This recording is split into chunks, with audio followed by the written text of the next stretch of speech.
Eu queria, neste momento, apresentar a vocês um vídeo de um júri simulado, né, feito por Murilo Santos, um cineasta, e toda a sua equipe, sobre um crime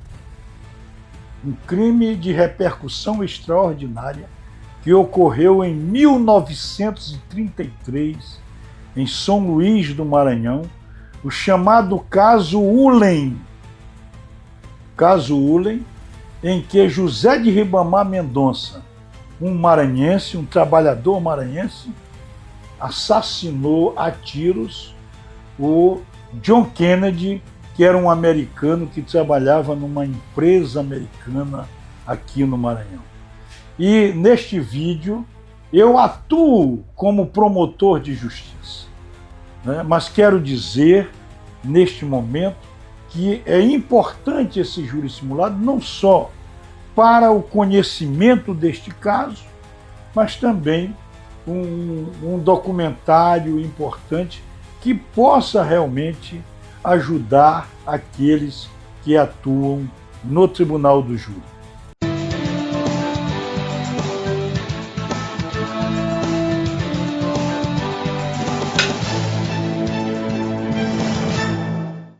Olá! De olho na produção independente do audiovisual, começa agora pelo seu sistema público de comunicação, Doc Aldeia.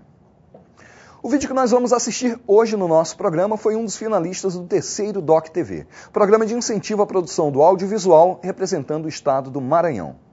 O crime da Ulen, de José Murilo Moraes dos Santos, narra a história de um assassinato que ficou famoso naquele estado. O de John Harold Kennedy, suposto tio do ex-presidente dos Estados Unidos, John Fitzgerald Kennedy, em São Luís, na década de 30. Após concluir 10 anos de trabalho como funcionário da Companhia de Serviços Urbanos de São Luís, José de Ribamar Mendonça foi demitido propositalmente, para não ter direito à estabilidade no emprego. Revoltado, acabou matando a tiros Harold Kennedy, representante da Ulen, dentro da sede da companhia. Por 2 vezes foi julgado e inocentado pelo Tribunal do Júri maranhense, tornando-se uma espécie de símbolo na luta contra as ingerências norte-americanas no Brasil da época. Entre os recursos do vídeo, até mesmo um júri simulado da Universidade Federal do Maranhão, onde se recria um pouco da atmosfera do primeiro julgamento de Mendonça. Confira, começa agora no nosso Doc Aldeia.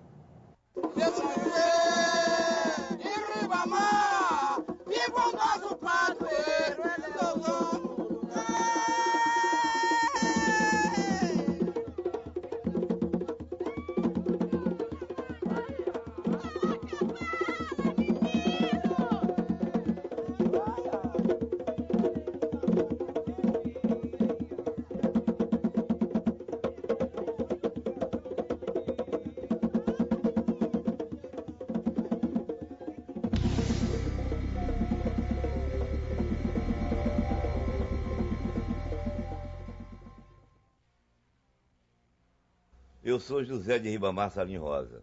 O nome artístico usado no rádio, durante o tempo que eu militei na radiofonia maranhense, José Salim. Entrei no rádio exatamente no ano em que o ex-presidente John Fitzgerald Kennedy foi assassinado, em Dallas, no Texas. E daí a minha participação neste documentário para contar, de forma radiofônica, a emoção e o impacto que a morte do governante criou, inclusive no Maranhão, onde um fato anterior, mas ligado à família dos Kennedy, e também de forma trágica, houvera ocorrido 30 anos antes. Começaríamos, pois, então, pelo prefixo da emissora de rádio local, que, naquela tarde, deu a notícia do atentado contra o presidente norte-americano, John Fitzgerald Kennedy.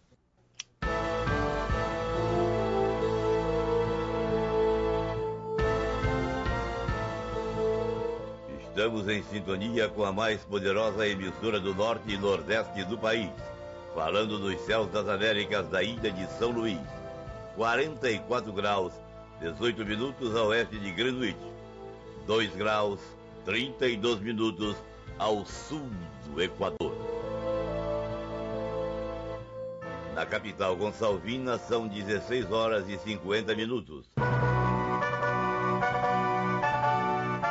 Interrompemos nossa programação para uma notícia extraordinária. Dallas, Texas, urgente. O presidente John Kennedy acaba de ser baleado. Foram disparados tiros contra o presidente e o governador do Texas. Os dois foram levados para o Parkland Hospital. Notícia transmitida pela Rádio Voz da América confirma a morte do presidente dos Estados Unidos, John Kennedy, por assassinato às 13 horas e 15 minutos, hora local do Texas.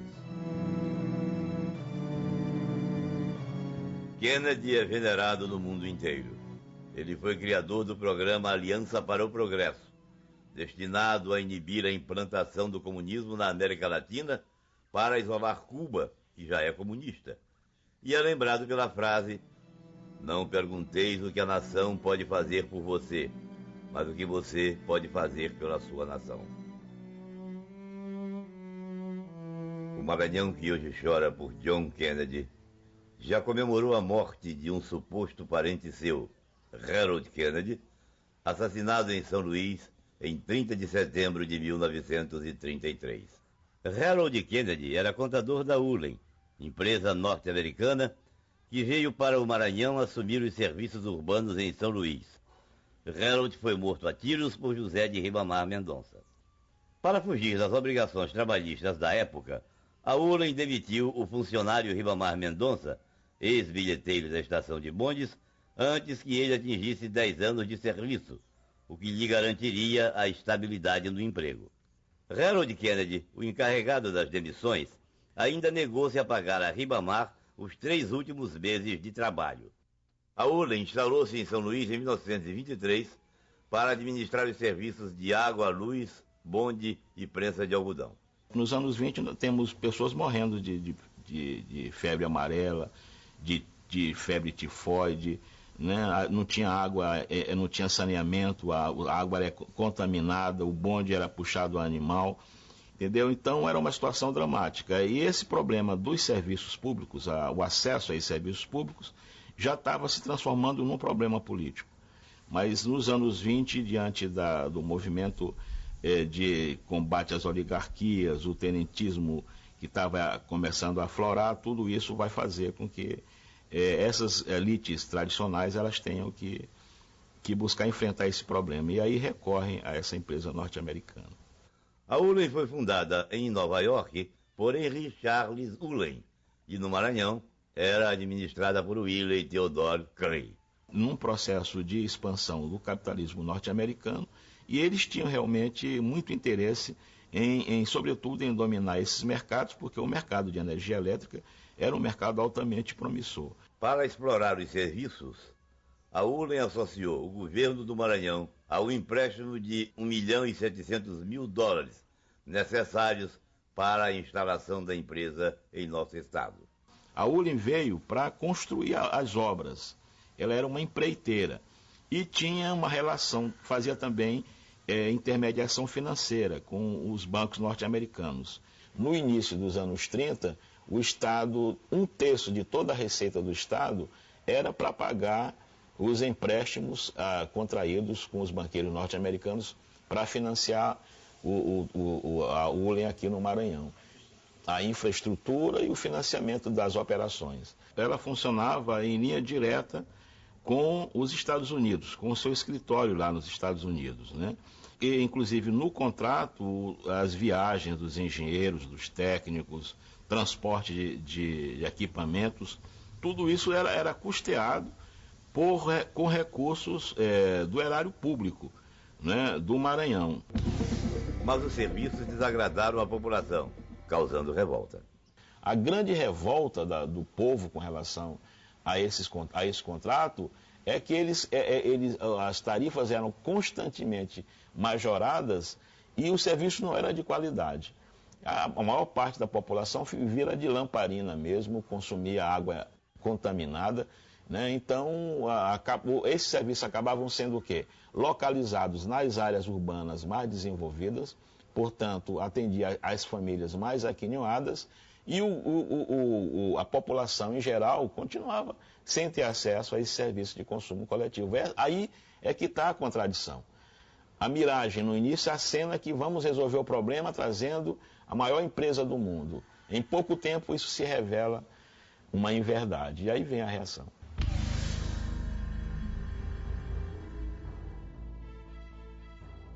O Kennedy se recusou de pagar esses 3 meses e ele já estava ficando chateado com essa coisa. Está precisando de dinheiro, não ter para pagar, para gastar, nada.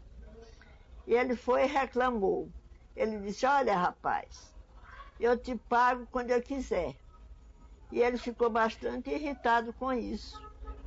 Ele não usava arma, era uma pessoa bem-sucedida, era um gênio bom, uma pessoa amiga, gostava de ajudar os outros, José de Ribamar Mendonça. Então ele ficou chateado, pensou, disse, eu compro um revólver, ou tu me paga ou eu te mato.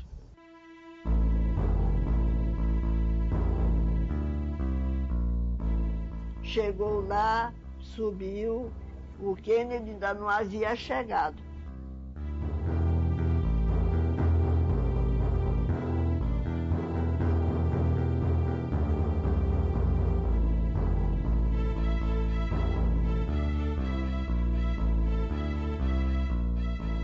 Depois muito o Kennedy subiu e não estava dando atenção para eles.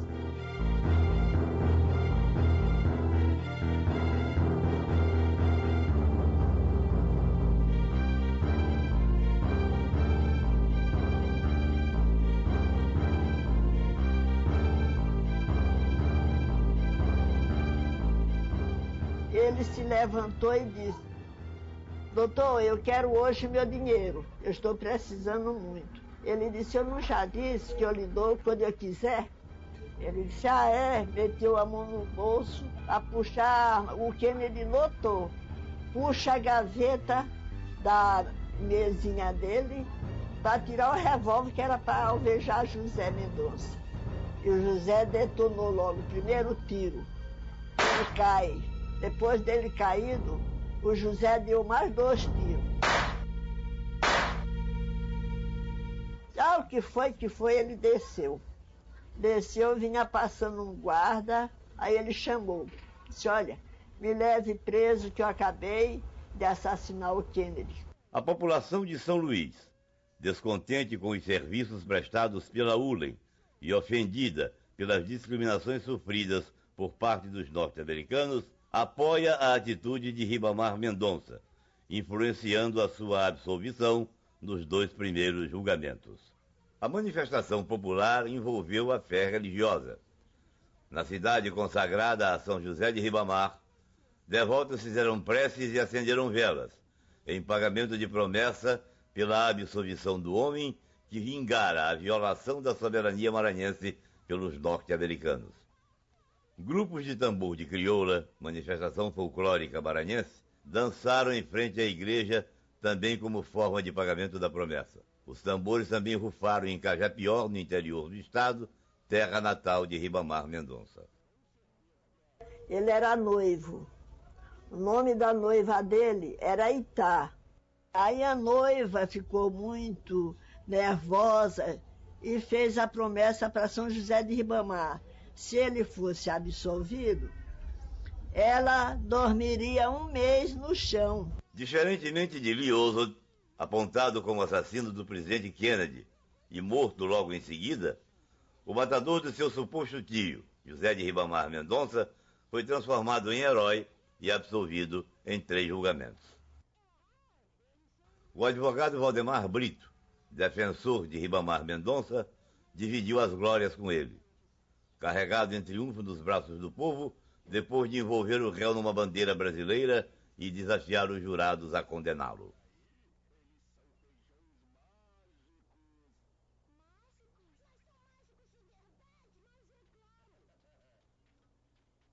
Senhoras e senhores, muito bom dia.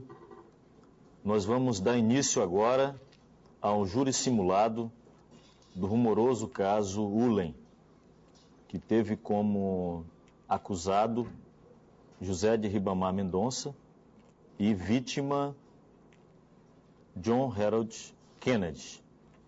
Esse é um caso que, na época, na década de 30, teve grande repercussão no estado do Maranhão e, naturalmente, faz parte da nossa história. A Ulen massacrava o povo maranhense. Muito bem, disso não se tem dúvida.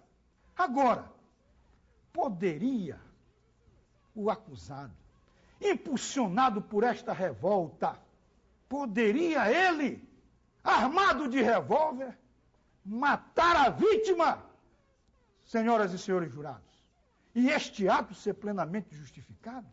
Ora, senhores e senhoras, a vítima também era o empregado que estava fora do seu país e só fazia aquilo que a empresa mandava. A vítima não era diretor da Ulen. A vítima era também um jovem americano que, assim como o acusado, trabalhavam para ter família, para fazer a sua vida. Eu não vou advogar aqui que o acusado matou por vingança. E vejam que eu estou diante do interrogatório do acusado. O que eu vou dizer aqui é o que o acusado diz ao ser preso. Ele diz para o cabo Caetano o seguinte: matei agora mesmo o bandido que mais me perseguia, mas não estou arrependido. Olha a marca da sua personalidade. Matei e mataria de novo. Diz mais lá na frente para o senhor Machado: senhor Machado, não estou arrependido. Matei a um bandido que me demitiu do emprego. Quem o demitiu? A Ulen. Sei que estou perdido, mas estou satisfeito. Olha a marca, o desejo do acusado. Quem mata uma pessoa está satisfeito. Descarreguei todo o meu revólver sobre um americano ladrão que vinha roubando a minha terra. É como se ele tivesse matado a Ulen. Poderia, por exemplo, absolvê-lo por legítima defesa da honra? Não. A negação de um direito é a honra. Imaginemos uma hipótese, senhoras e senhores jurados. Imaginemos essa empresa americana que comprou aqui a empresa de eletricidade do Maranhão. A empresa de energia elétrica que vive explorando e infelicitando a vida dos maranhenses. Agora eu, Benedito Coroba, eletricista da empresa, pai de família, sou ordenado, vai cortar a luz do doutor Pedrosa, que ele está em atraso. Vou então à casa do doutor Pedrosa, corto-lhe a energia, cumprindo uma ordem da empresa, senhores. E o doutor Pedrosa, então, dizendo que está se legitimando pela insatisfação do povo de São Luís, e pega a sua arma e descarrega no eletricista. O nosso Código Penal de 1940, ele elenca 3 tipos de homicídio. O homicídio qualificado, que é aquele homicídio grave, é aquele homicídio que causa logo uma repulsa quando a gente toma conhecimento. Fala do homicídio privilegiado, que é aquele que tem alguns componentes, algumas circunstâncias no homicídio, que o torna mais leve. E quando não é um e nem outro, é o homicídio simples. Herdamos isto marcantemente do direito francês. Mas o direito penal italiano, quando falou do homicídio privilegiado, ele colocou 3 hipóteses no homicídio privilegiado. Quando há relevante valor moral, o relevante valor social, aí tem que diminuir. E aqui é que eu quero chamar a atenção ao júri. Os motivos que levaram Ribamar Mendonça a matar Kennedy foram motivos que a sociedade de São Luís, na sua consciência média, aceita como algo que não é imoral, com algo que é até moral. Mas isto, pelo nosso direito penal, não exclui a criminalidade. Diz que vai ser diminuída a pena. E diminuída a pena consideravelmente. Eu admitiria, senhores, o movimento de São Luís para fazer tudo, tentar rescindir esse contrato com a ULEN, se quebrar as portas da ULEN, se fazer tudo, menos eliminar a vida. Vamos admitir que o acusado matou o Kennedy, incorporando esse sentimento do povo de São Luís. Eu tenho dúvidas, mas a dúvida milita a favor. Eu acredito, tenho que fazer isto, é da minha índole. A minha dúvida milita em favor do acusado. E o que eu proponho é algo razoável.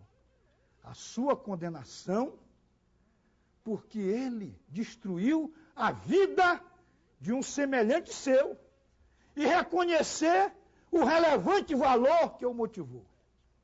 Parágrafo 1º do artigo 121 do Código Penal. Se o agente comete o crime impelido por relevante valor social ou moral, aí, diz aqui, o juiz pode reduzir a pena de 1/6 a 1/3. Ele é primário, vai ter uma pena bem pequena. Acho que esta é a melhor solução para este caso. Se o júri julgar diferente, eu estou autorizado a matar aquele que for cortar minha mão.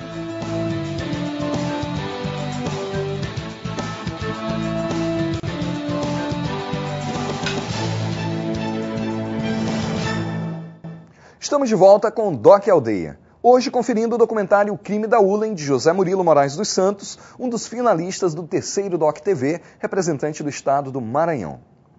Na segunda parte do nosso vídeo, um pouco mais da história do crime mais famoso de São Luís. Vamos conhecer a linha de raciocínio adotada pela defesa para conseguir a absolvição de Mendonça no Tribunal do Júri. E conhecer também o que é um tambor de crioula, dança popular dos negros do Maranhão, do qual Mendonça também fazia parte e que foi duramente atacada pela acusação no julgamento. O crime da ULEN continua agora no nosso Doc Aldeia. Inocentado 2 vezes, Ribamar Mendonça foi trazido novamente a júri 10 anos depois, em 1944, recambiado do Rio de Janeiro, onde morava e trabalhava. Por essa época, os norte-americanos estavam novamente no Maranhão, construindo o aeroporto do Tirirical como ponto de apoio às suas tropas na Segunda Guerra Mundial. E novamente tentaram influenciar a justiça brasileira e maranhense para condenar Ribamar Mendonça pela morte de Harold Kennedy. Nessa época, vieram grande quantidade de americanos na Segunda Guerra. Isto foi em 44, por aí assim. E mexeram na questão.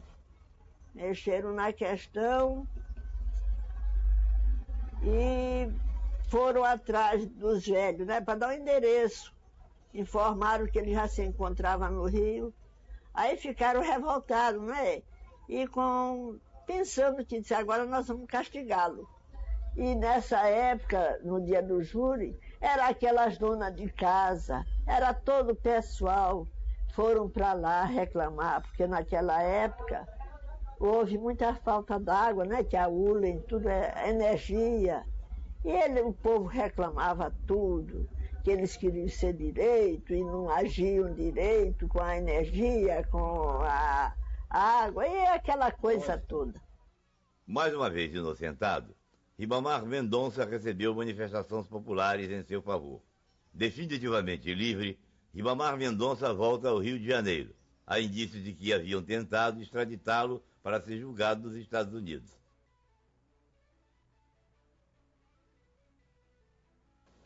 O Tribunal do Júri, pela 4ª vez, se reúne para julgar o crime da ULEN. E utilizo essa expressão como forma de apontar para os senhores jurados que, em que pese nós estarmos aqui julgando um fato tido como crime, praticado individualmente por José Ribamar Mendonça, nós aqui teremos a função de analisar esse fato como um fenômeno social a partir das circunstâncias que possibilitaram a sua emergência. Os representantes da empresa não adotaram aqui a postura de isonomia, de igualdade com os demais trabalhadores. É natural de que naquela época a população de São Luís tivesse verdadeira ojeriza a essa empresa, tivesse ódio aos representantes dessa empresa. O Ribamar mendigava por um direito que era dele, quando sabia que fora demitido, porque a empresa não queria que ele completasse os 10 anos, os direitos trabalhistas que estavam garantidos pela legislação brasileira. Essa empresa e toda a sua tropa que desembarcaram aqui no Maranhão, na verdade, nunca respeitaram as leis do Brasil. Quero lembrar os senhores que simplesmente 9 ministros do governo brasileiro foram acionados, foram pressionados pelos Estados Unidos da América para anular sucessivamente o júri, a soberania do júri, que é uma instituição cara em todos os países que tem o regime democrático e o Estado de Direito como princípio, foi ferida mortalmente pelos americanos, e os governantes brasileiros, subalternos a esses interesses econômicos grandiosos, sequer souberam defender o judiciário do Brasil, tentaram negar a dignidade ao povo da nossa terra, não só não fazendo o que era devido em função do contrato, mas negando a dignidade do ser humano em função de elementos de raça, de etnia, colocando-se num patamar de superioridade, como se nós fôssemos, na verdade, condenados a essa submissão em função do nosso sangue, em função dos nossos laços de parentescos, da nossa cultura. O que chama atenção no caso de Ribamar Mendonça, do ponto de vista de uma análise antropológica, são os elementos de identidade que se pode extrair da história. A família de Ribamar Mendonça, ela provém do meio rural. E, com certeza, ela traz, em seu movimento de diáspora, do meio rural para o meio urbano, ela traz esses elementos que são próprios desse mundo. Aqui, o mundo rural e o mundo urbano não se separam, ao contrário, se misturam, se mesclam, se mantêm unidos por vínculos, por laços de parentesco, por laços econômicos, não é? Que se estendem do campo para a cidade e, principalmente, via rituais, por meio dos rituais religiosos. Nós temos um santo, uma imagem de São Benedito muito antiga, tem mais de 200 anos, vem sendo passada de mão em mão.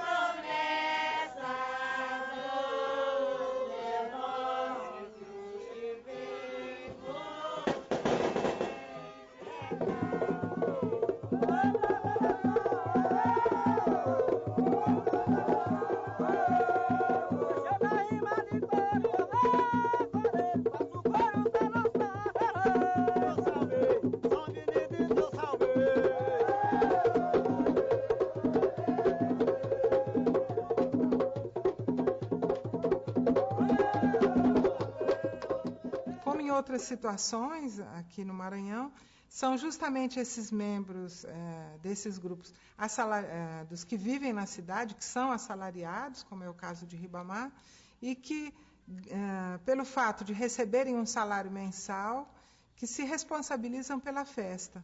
No caso, Ribamar, com seu salário na ULEM, na empresa, ele mantinha o ritual. Ele fazia a festa, organizava, mandava comprar comida, comprava carne, mandava fazer comida para agradar os que batiam o tambor, as dançadeiras, as crioulas que dançavam.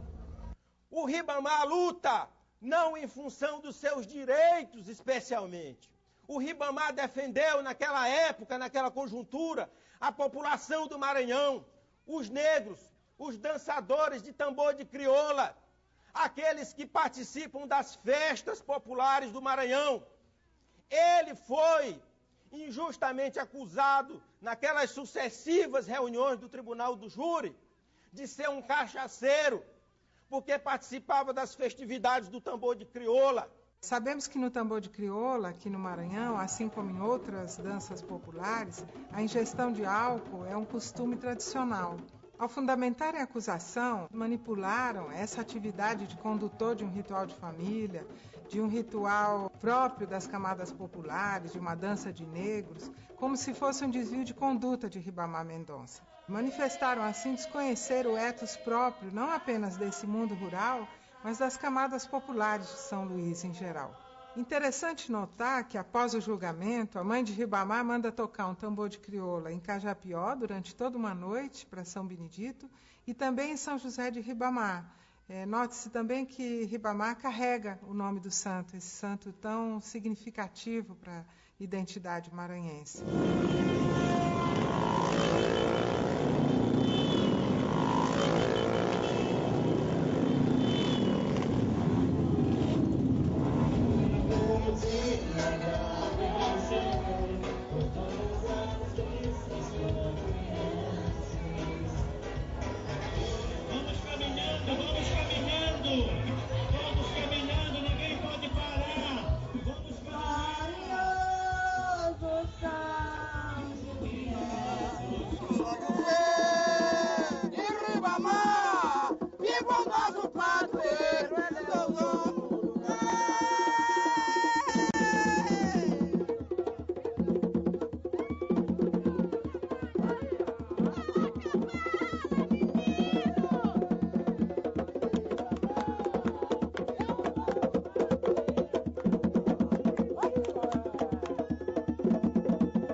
O catolicismo popular tem essa particularidade. Homenageiam-se os santos, São Pedro, São João, São Benedito, fazendo festa, dançando, cantando, bebendo, enfim, brincando, como dizem os maranhenses.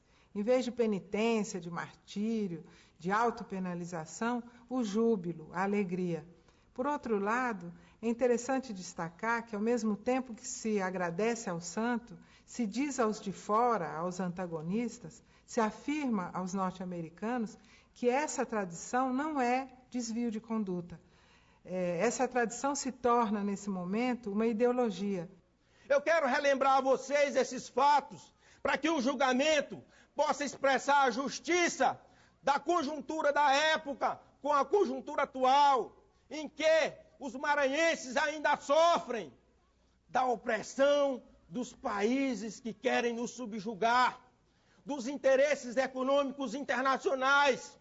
Alcântara às nossas portas, sendo privatizada, os quilombolas sendo tangidos como se fossem gados.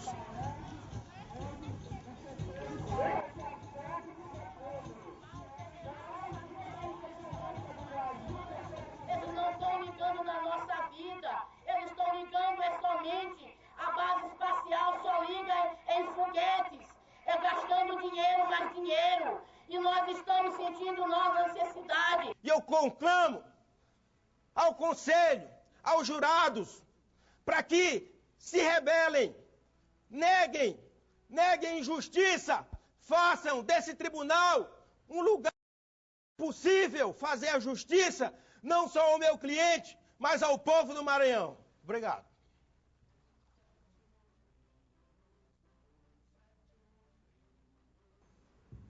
Nós não discordamos em nenhum momento do que foi colocado aqui. Postura americana é uma postura opressora. E hoje se repete. Acho até que hoje é muito mais grave, porque hoje não se respeita mais soberania. Nós estamos vendo o caso do Iraque, em que houve uma invasão a um país. Então, esta apreciação pela defesa, feita pela defesa, em nada nós discordamos.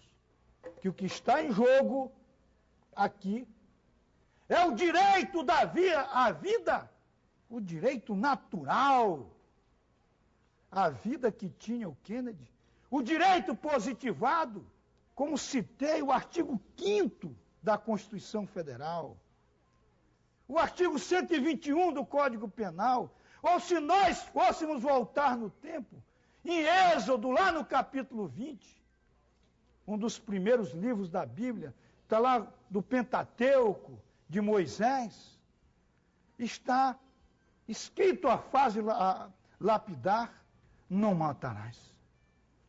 Para se fazer um protesto contra a opressão americana? Se pode matar?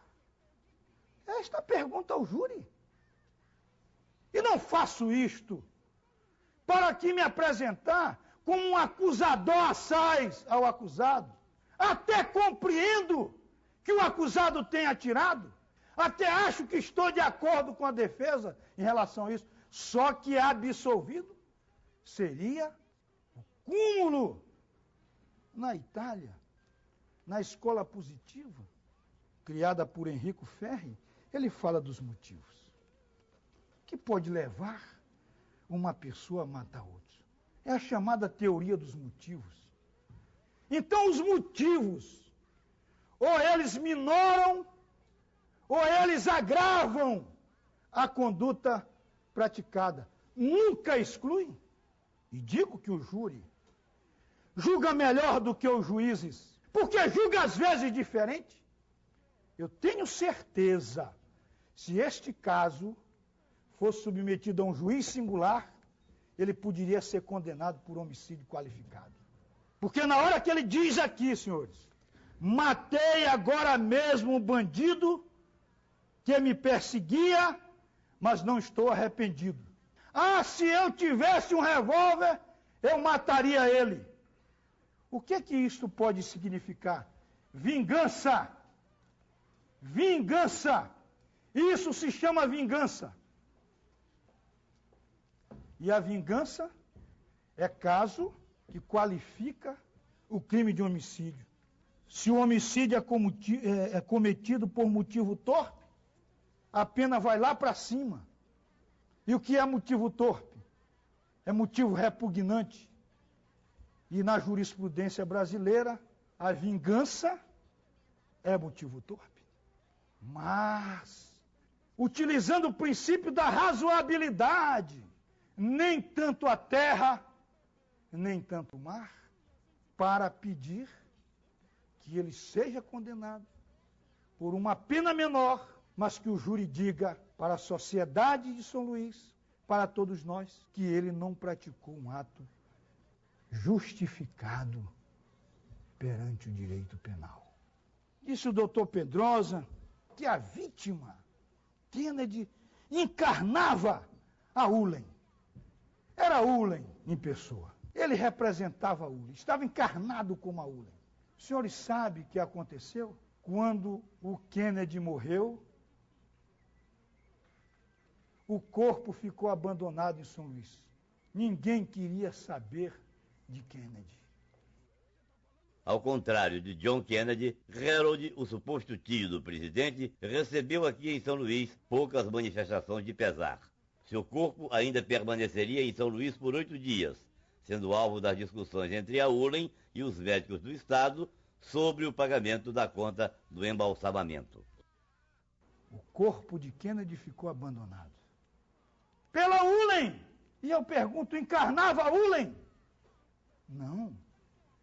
Kennedy era o empregado da Ulen. Mas o governo americano envolveu não sei quantos ministros neste episódio para pressionar para que o caso fosse decidido de uma forma diferente. E eu pergunto, era por causa do Kennedy? Do cadáver abandonado? Do cão sem dono? Do defunto sem choro? Como se diz no interior do Maranhão? Não. Era para o governo americano dizer para o Brasil que ele mantinha em qualquer circunstância o seu poder de dominação. A questão era política. E eu termino, senhor presidente, proclamando: viva a vida! Viva a vida, jurados! Viva a vida! Viva a vida! Muito obrigado.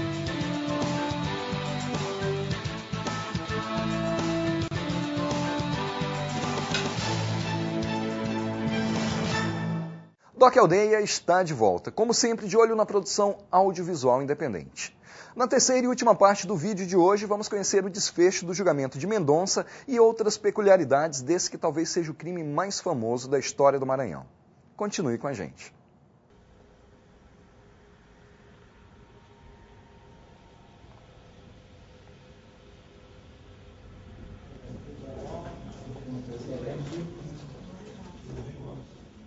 No caso Ribamar Mendonça, do ponto de vista pessoal, acho que ele praticou uma conduta justificada perante o direito penal. Porém, como promotor, no júri, eu não posso me ater às minhas convicções pessoais, porque como promotor eu tenho que defender os interesses da sociedade. Pedirei a sua condenação como autor de um homicídio privilegiado por relevante valor social. Devo estar na faixa de 400 julgamentos, né? E já utilizei essa tese por várias vezes. Sou advogado, militante há mais de 12 anos, advogo para várias entidades do movimento social, tenho uma experiência na área trabalhista, civil e criminal e atuo principalmente em defesa de trabalhadores.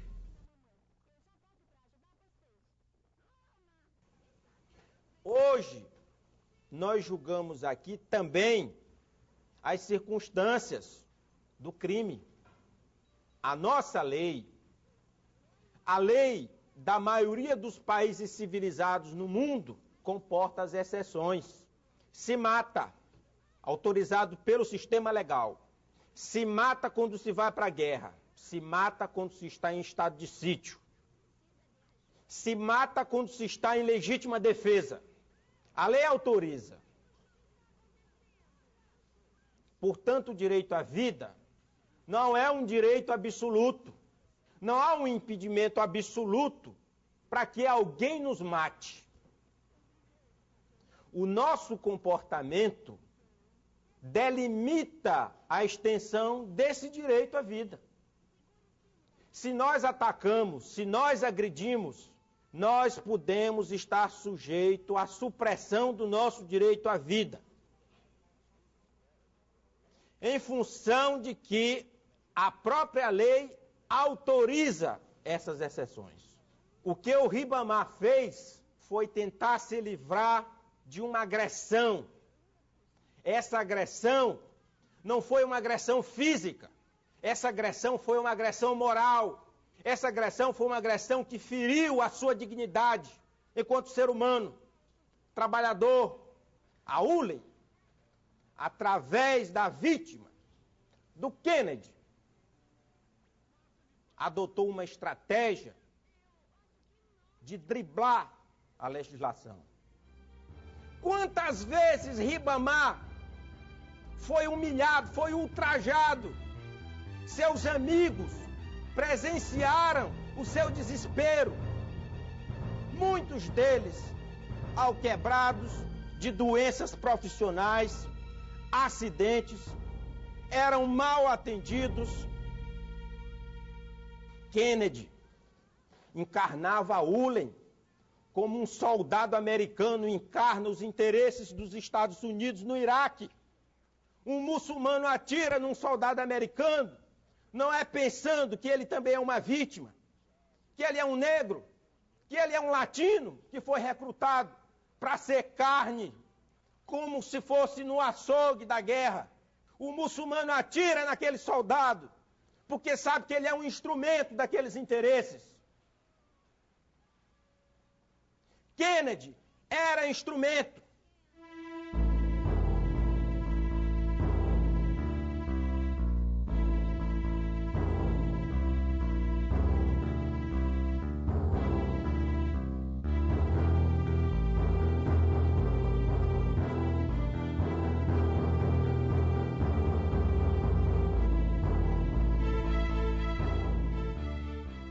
E que o americano humilhava muito, não só ele, como os outros empregados. Ele humilhava, só queria trazer debaixo de humilhações, está vendo?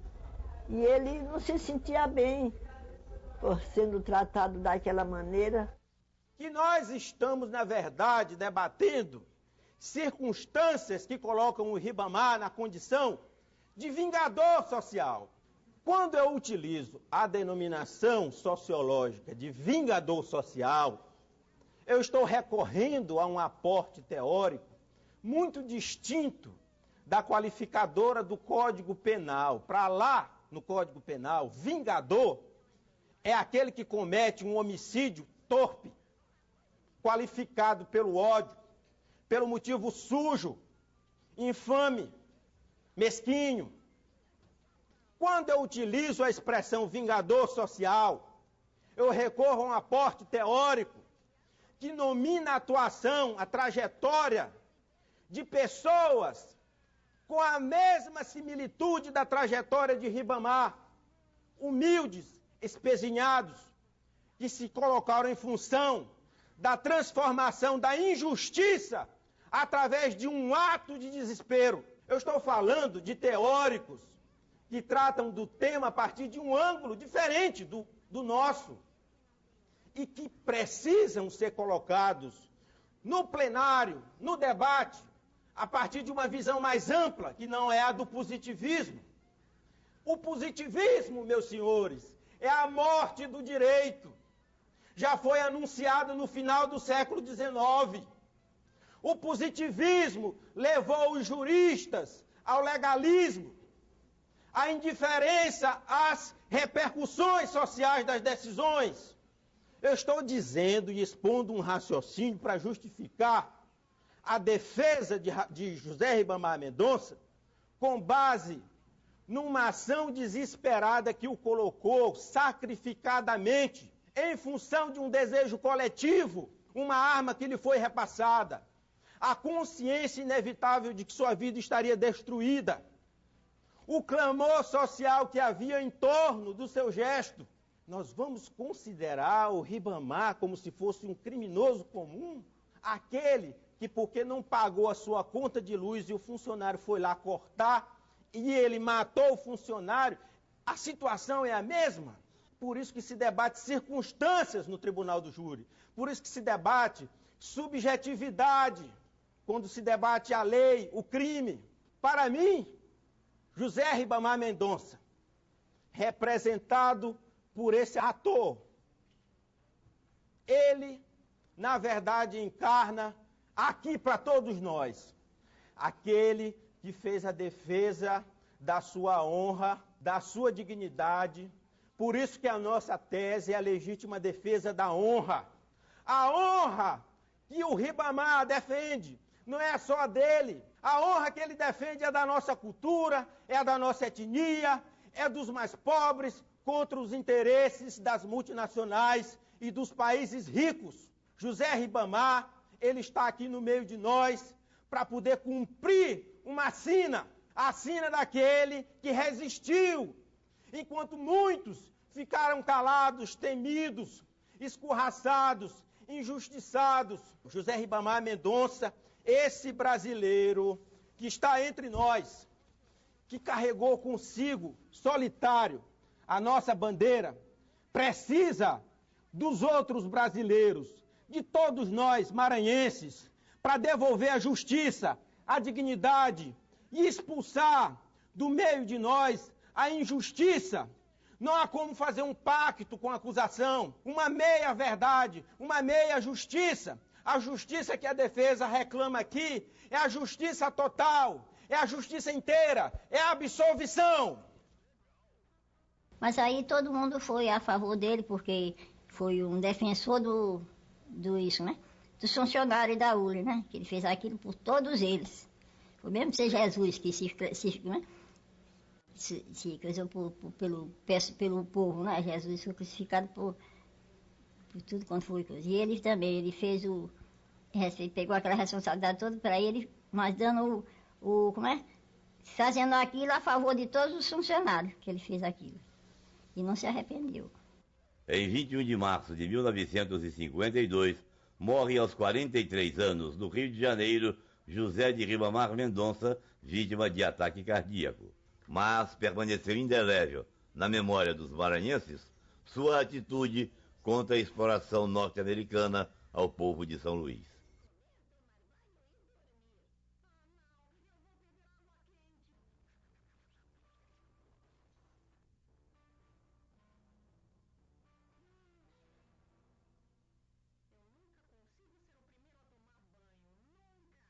O sobrenome Kennedy se incorporou à vida maranhense, por exemplo, de que nós temos uma avenida com esse nome, e como a vida da família Kennedy é uma vida trágica, ou marcada por tragédias, a nossa Avenida Kennedy, que homenageia o presidente assassinado, acabou sendo também vista pelo povo como um caminho trágico, onde acidentes de grandes proporções aconteciam. Eu diria que o fato de a gente não ter descoberto até hoje se o nosso Kennedy era parente do outro Kennedy, no fundo, a associação nominal acabou acontecendo, né? E mesmo não existindo o parentesco, quer dizer, o parentesco de fato, eu acho que, historicamente, esse parentesco já acabou associado, né? Não, eu gosto muito de morte de autoridades, principalmente quando elas ocorrem de forma trágica, né? Morrer na cama, né? Não cria a mesma expectativa, o mesmo impacto, né? Eu, por exemplo, gostaria de ter acompanhado a viagem do corpo de Abraham Lincoln até a cidadezinha onde ele foi enterrado, a cidade natal dele. Que eu gosto, na verdade, da pompa do funeral, da pompa e da circunstância em que o funeral ocorre. Nesse instante, a figura, a personalidade alcança uma projeção bem maior. Fico meio arrepiado, inclusive. Adoro, é harmonia. O mundo ficou impressionado com a imagem do filho, que à época tinha 2 anos de idade, acho, se não me engano, John. A continência do filho, despedindo-se do pai, foi realmente a imagem mais marcante daquele funeral. Tão marcante que até o próprio De Gaulle chorou diante dela.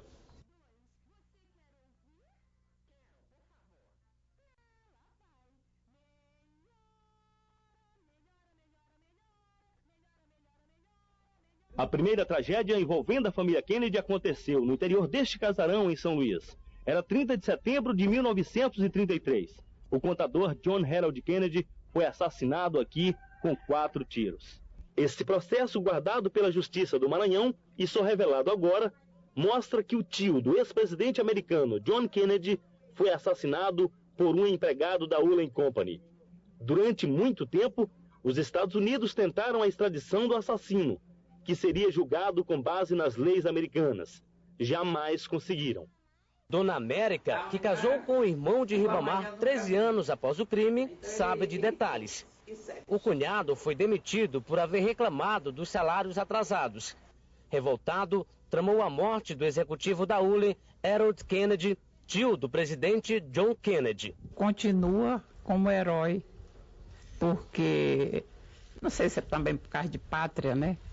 Brasileiro contra americano, americano querendo maltratar brasileiro. O maranhense Ribamar Mendonça foi morar no Rio de Janeiro. Morreu sem jamais imaginar que faria parte da tragédia dos Kennedy. E nosso programa de hoje chegou ao final. Se você gostou do documentário, acompanhe nossas reprises, quinta após o Jornal do Meio-Dia e domingo após o Almanac Aquiri. E por falar em Doc TV, não deixe de assistir a nova safra de documentários do Doc TV 4. O filme desta semana é O Rei do Carimã, da consagrada diretora Tatá Amaral. Após a revelação de um passado desconhecido de seu pai, a cineasta inicia uma investigação e acaba descobrindo um segredo de família.